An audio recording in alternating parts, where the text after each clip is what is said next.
So I'm going to elaborate a little bit on what I mean by the matrix a little more.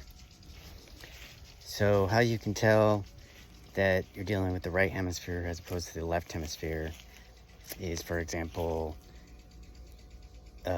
knowing someone's age versus understanding their gradual aging process and recognizing it as the same person. That's a hemispheric difference. Or like, our right hemisphere is our empirical mind, and our left hemisphere is our rational mind, or that really means non-empirical. That means that it's floating. It's like a coherency of definitions, and the icons don't actually refer to anything specific in the world. The left hemisphere, is going to look at a calendar to see what the season is, whereas the right hemisphere is going to look outside. So they had this person in Palo Alto like 12 years ago who he was schizophrenic, and he had all his symptoms go away, and so they put him in an MRI machine, and he was having a slow acting stroke in his left hemisphere. And what's interesting about that is that schizophrenics are obsessed with virtual things, like virtual smiley faces and only smiley faces, and like they're obsessed with the inanimate. And we know that the left hemisphere recognizes all tools and machines. It's like everything that's artificial or non-empirical. And then our right hemisphere develops first. It's like our child mind. It's like exploring. And then the left hemisphere is like our adult mind, our automated mind. So you can see our right hemisphere, you could say, is like our sortas and maybes. And then our left hemisphere is our definites and absolutes. And just like technology doesn't work unless it's like certain. Like we expect when we push the button that it's going to turn on. And if it doesn't, we have like a certain exception, like, oh, it's not plugged in. And then when we run out of those like known exceptions, that's when we have to troubleshoot or call someone, and that's when our right hemisphere kicks on. We're really actually spending our entire lives trying not to use our right hemisphere. We're trying to use our automated mind, and technology and bureaucracy are just enhancing that. And also making everything digitized, because it's easier to make these artificial either-or relationships when you're using a digital construct as opposed to an analog construct. This non-ambiguity and certainty comes at the cost of artificiality. Like, you could even see this with the measurement of the electron mass, for example.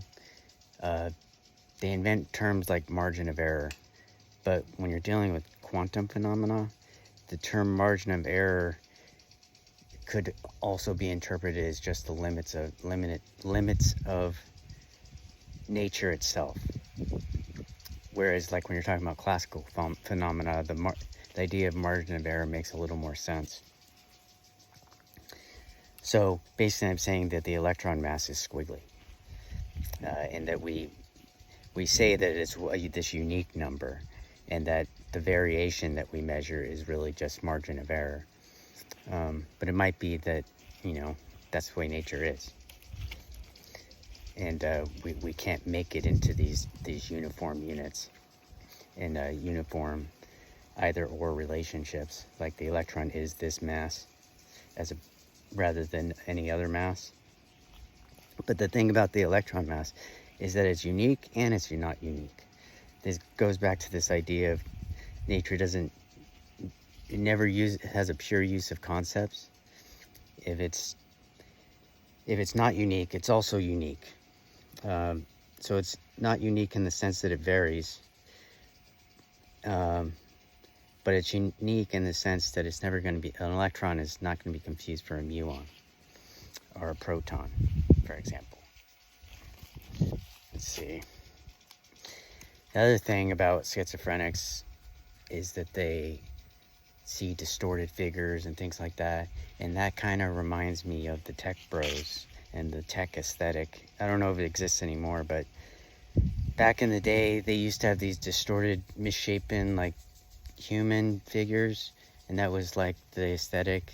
I remember like in the Google Fi commercials.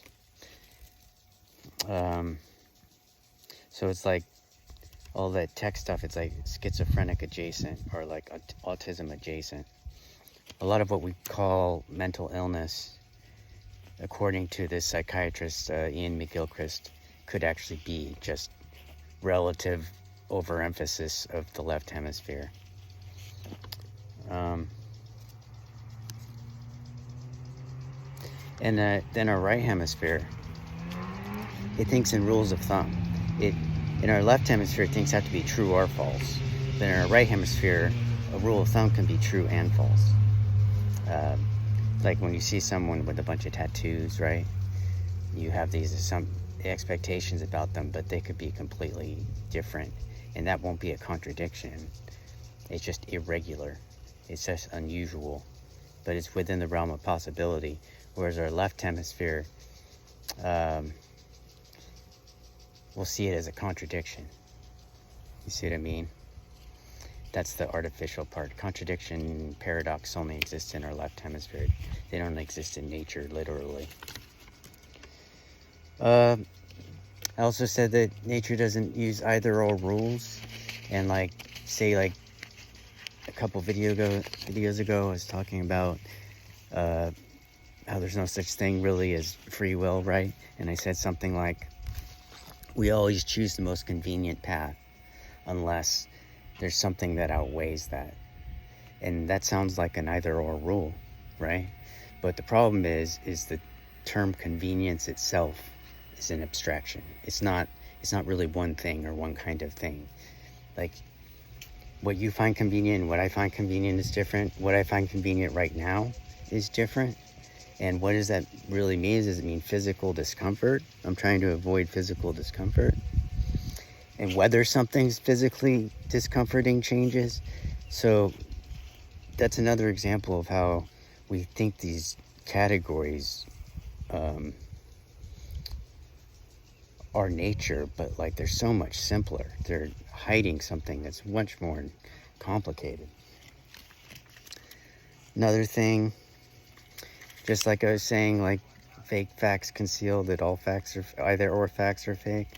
Well, artificial intelligence conceals that our left hemisphere is already artificially intelligent.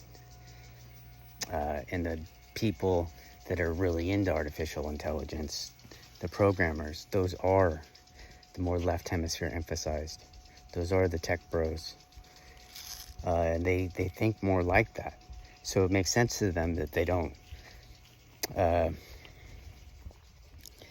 It makes sense to them that you don't need a pesky right hemisphere to modify the plan.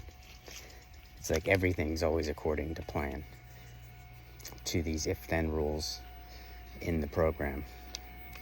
There's no wiggle room. For like basically a computer program is not, you have to put in the goal. That's one thing. And the second thing is the goal couldn't be one thing, like we were talking about with the convenience. It's completely shifting all the time. So it can never settle down into a rule.